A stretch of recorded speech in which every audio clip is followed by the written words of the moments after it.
Buenas, mi nombre es Nieves Chirinos y a continuación les hablaré acerca del control de emisiones. Están los tipos de partículas.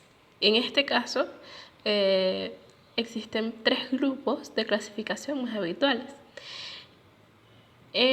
Con respecto al material con tamaño de partícula, tenemos que los materiales con tamaño de partícula superior a 10 micras. Luego tenemos el material con tamaño inferior o igual a 10 micras, conocido como PM10, y material con tamaño de partícula inferior a 2.5 micras, conocidos como PM2.5. Se puede decir que estas últimas son las que más importancia tienen en la contaminación urbana, ya que pueden penetrar profundamente en los pulmones y poseen riesgos potenciales muy significativos para la salud. Las partículas de tamaños comprendidos entre las 2.5 y las 10 micras no son realmente inhaladas hasta las vías profundas y se expulsan de manera relativamente eficaz a través de las mucosidades o de la tos o sedimentan directamente sin llegar a penetrar el árbol respiratorio. Tenemos los diferentes sistemas de control de material particulado. En este caso están los ciclones, multiciclones, lavador Venturi, sistemas electrostáticos y filtros de manga.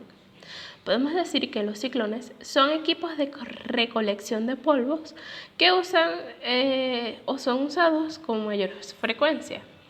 Los ciclones remueven el material particulado de las corrientes gaseosas basándose en el principio de impactación inercial generado por una frecuencia centrífuga.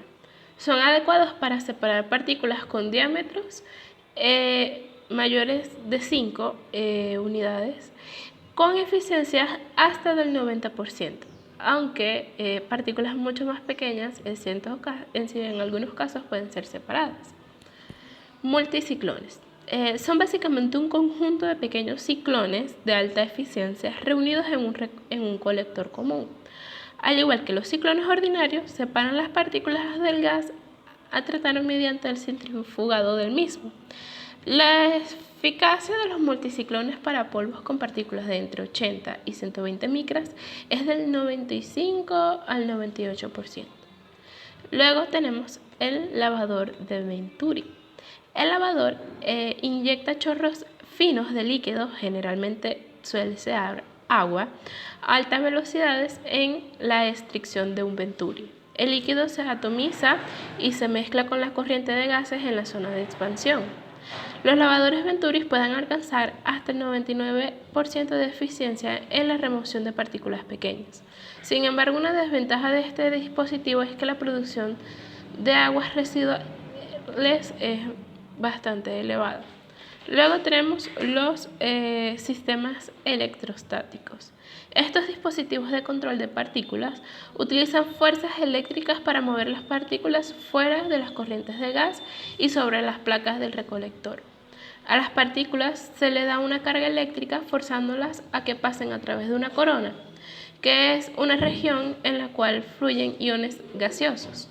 El campo eléctrico que fuerza a las partículas cargadas hacia las paredes provienen de electrodos que se mantienen en un alto voltaje en el centro de la línea de flujo. Luego tenemos los filtros de manga. Son considerados como el equipo más representativo de la separación de sólido-gas. Su función consiste en recoger partículas sólidas que arrastran una corriente gaseosa haciéndolas pasar a través de un tejido.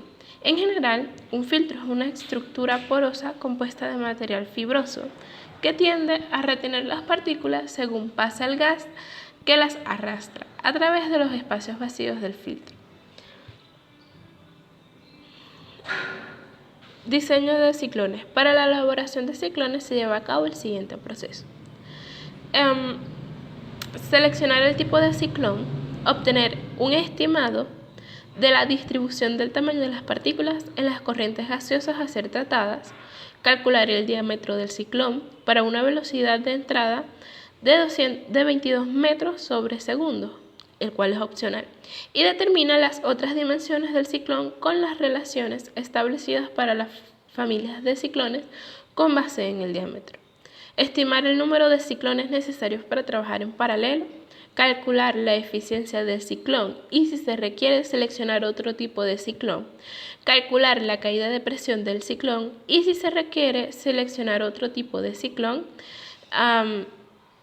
calcular el costo del sistema y optimizar para hacer el mejor uso de la caída de presión disponible o, si se requiere, para dar el más bajo costo de operación.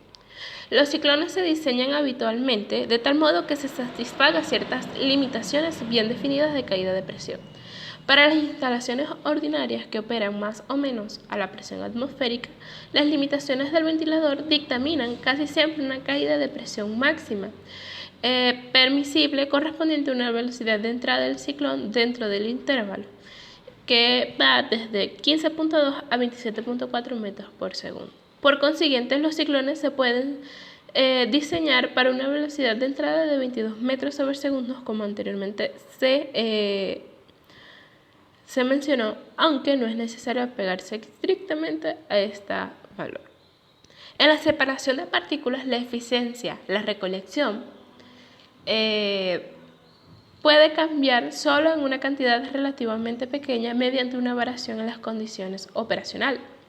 Esto entra en el factor de diseño primario que se utiliza como controlar la eficiencia de recolección. Podría ser el diámetro del ciclón. Un ciclón de diámetro más pequeño que funciona a una caída de presión fija alcanza la eficiencia más alta. Sin embargo, los ciclones de diámetros pequeños requieren varias unidades en paralelo para lograr una capacidad específica. En tales casos, los ciclones individuales descargan el polvo en una tolva receptora común. El diseño final implica llegar a un término medio entre la eficiencia de recolección y la complejidad del equipo. Lavadores húmedos. Los lavadores húmedos de gases adaptan una gran variedad de reactivos e integran múltiples funciones en un solo proceso, incluida la absorción de gas de ácido. Generalmente es utilizado para industrias de galvanoplastia, laboratorios y procesos tecnológicos.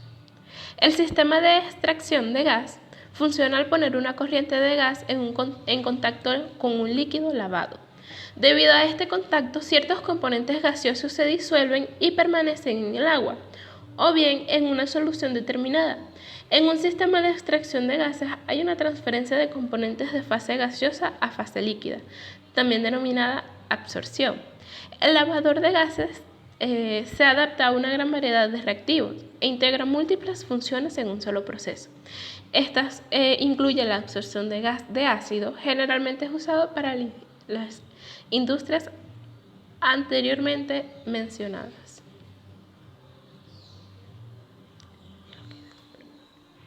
Óxidos de nitrógenos. Los óxidos de nitrógenos o NOx.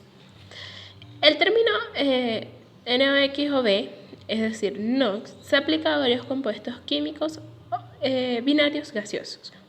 La X representa los diferentes compuestos que pueden estar formados por oxígeno y por nitrógenos. El proceso de formación más habitual de estos compuestos inorgánicos es la combustión a altas temperaturas, procesos en el cual habitualmente el aire es el comburente. En función de valencias atómicas que utilice el nitrógeno, los óxidos de nitrógeno tienen distintas formulaciones y se aplica para ellos diferentes nomenclaturas. Por ejemplo, N2O es monóxido de nitrógeno. NO es conocido como monóxido de nitrógeno. N2O es monóxido de dinitrógeno. N2O3, trióxido de dinitrógeno. N2O4, tetraóxido de dinitrógeno. NO2 es dióxido de nitrógeno y N2O5 es pentaóxido de nitrógeno. Problemas de contaminación por NOx. Los óxidos de nitrógeno son un grupo de gases compuestos por óxido nítrico y dióxido de nitrógeno. son los más comunes a nivel de contaminantes. El término se refiere a la combinación de los gases debido a la facilidad de interconversión mutua que presentan cuando hay oxígeno. El principal contaminante de los NOx es el dióxido de nitrógeno y se forma como subproductos en todas las combustiones llevadas a cabo a altas temperaturas. Es una sustancia de color amarillento que se forma en los procesos de combustión en los vehículos motorizados y en las plantas eléctricas. Se trata de un gas tóxico, irritante y precursor de la formación de partículas de nitrato que conllevan a la producción de ácidos y elevados niveles en el ambiente. Estas concentraciones de NOx son particularmente responsables de esa nube tóxica conocida coloquialmente como boina, que cubre la ciudad de muchos países durante varios días. Algunos de los problemas son los siguientes. Destruyen el ozono atmosférico, crean lluvia ácida, contribuyen a la creación de nieblas fotoquímicas como el smog, o boina, y el efecto invernadero cuando reaccionan con los compuestos orgánicos volátiles. Causan lluvia ácida al convertirse el dióxido de nitrógeno en ácido nítrico al entrar en contacto con la humedad. Irritación de los sistemas respiratorios y ocular y el agravamiento o incluso aparición de enfermedades respiratorias crónicas y cerebrovasculares.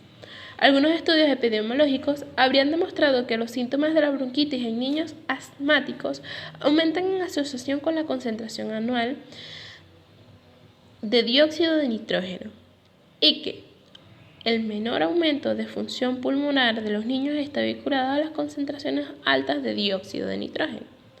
Sistemas de control primario y secundario. Para lograr el primer objetivo, es decir, el control de sistemas primarios, la línea de acción por seguir se basa en los controles primarios de emisión. Ellos se enfocan en el proceso de combustión y abarcan todos los aspectos y variables que inciden en su control y eficiencia. Su campo de acción llega hasta el momento en que los gases de combustión salen de la caldera.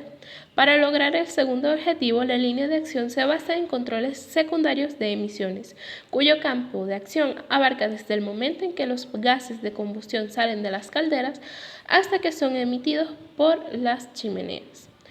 Los controles secundarios de emisión buscan remover el material particulado de los gases de combustión una vez han dejado la caldera, mediante sistemas de control de emisiones tales como ciclones, multiciclones, filtros de manga o precipitadores electrostáticos, para evitar que los gases que sean emitidos a la atmósfera tengan altas concentraciones superiores a los estándares admitidos en la resolución.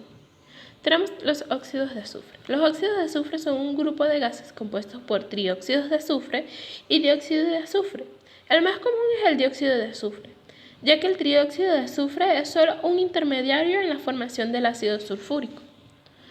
Problemas ambientales de los SOx. Los efectos de los SOx o de los ácidos sulfúricos o de los óxidos de azufre o óxidos sulfúricos empeoran cuando el dióxido de azufre se combina con partículas o con la humedad del aire, ya que se forma ácido sulfúrico y produce lo que se conoce como lluvia ácida, provocando la destrucción de bosques, vidas salvajes y la acidificación de las aguas superficiales. Sistemas de control de emisión de SOx. Entre estos tenemos los limpiadores húmedos, las lavadoras en regaderas o aspersión, torres de absorción, lavadores con lechadas de cal y depuradores de vía seca. La química elemental de la óxido es reducción del azufre y del nitrógeno. Uno de los ejemplos que podemos observar del óxido de reducción en el azufre podría ser el del sulfuro del hidrógeno, el cual se oxida en el aire, primero a dióxido de sulfuro y luego a trióxido sulfúrico, que, disuelto en la humedad ambiental, termina siendo ácido sulfúrico o una sal de sulfato. Luego tenemos el del nitrógeno. Los procesos de nitrificación y desnitrificación son catalizados por microorganismos, los cuales son tremendamente importantes en la ausencia y presencia y en la cantidad de cada una de estas especies. Por ejemplo, la mayoría de las plantas pueden absorber el nitrógeno en su forma más oxidada, es decir, el nitrato, por lo que el amonio, usado como fertilizante, ha de oxidarse previamente por un medio de microorganismos antes de ser útil a las plantas. La mayoría de las acciones de oxidación y reducción del azufre y del nitrógeno se dan de forma natural. Problemas del azufre. Las contaminaciones por dióxido de azufre, el cual es el contaminante principal con compuestos de azufre, causa los siguientes efectos: la dificultad para respirar, la inflamación de las vías respiratorias, irritación ocular por formación de ácidos sulfurosos sobre las mucosas húmedas, alteración psíquicas, edemas pulmonares, paros cardíacos, colapsos circulatorios y queratitis. Extracción del dióxido de carbono de los gases ricos y pobres de desechos.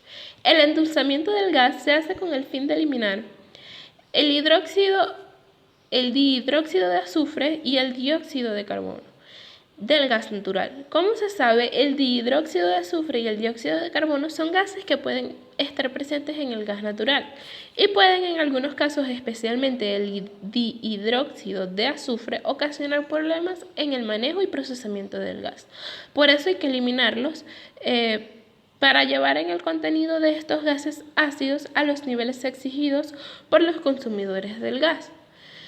El dihidróxido de azufre y el dióxido de carbono se conocen como gases ácidos porque en presencia de agua forman ácidos, y un gas natural que posee estos contaminantes se conoce como gas agrio. Problemas de los óxidos de nitrógeno. Respirar altos niveles de óxidos de nitrógeno puede rápidamente producir quemaduras, espasmos y dilatación de los tejidos en las gargantas y las vías respiratorias superiores, reduciendo la oxigenación de los tejidos del cuerpo, produciendo acumulación de líquido en los pulmones e incluso la muerte. Comparación de óxidos de azufre y los óxidos de nitrógeno. Primero tenemos los óxidos de azufre, los cuales son producidos principalmente por la combustión del carbono y de algunos derivados del petróleo. Se asocian al transporte y a las actividades industriales, por ejemplo, en los procesos pirometalúrgicos del cobre y en otras fundiciones.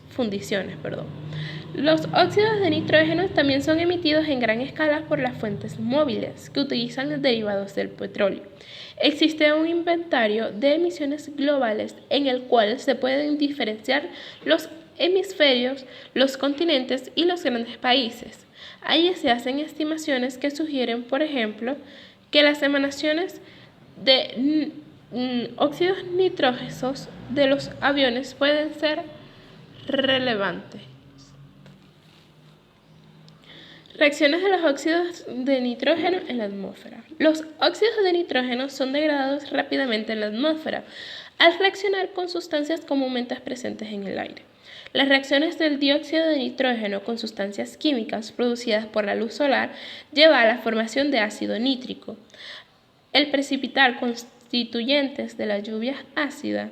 El dióxido de nitrógeno reacciona con la luz solar, lo cual lleva a la formación de ozono y smog en el aire que respiramos. Normas para el control ambiental del NOx y del SOx, es decir, de óxidos de nitrógeno y óxidos de azufre. Las siguientes normas o decretos son basados en las leyes venezolanas.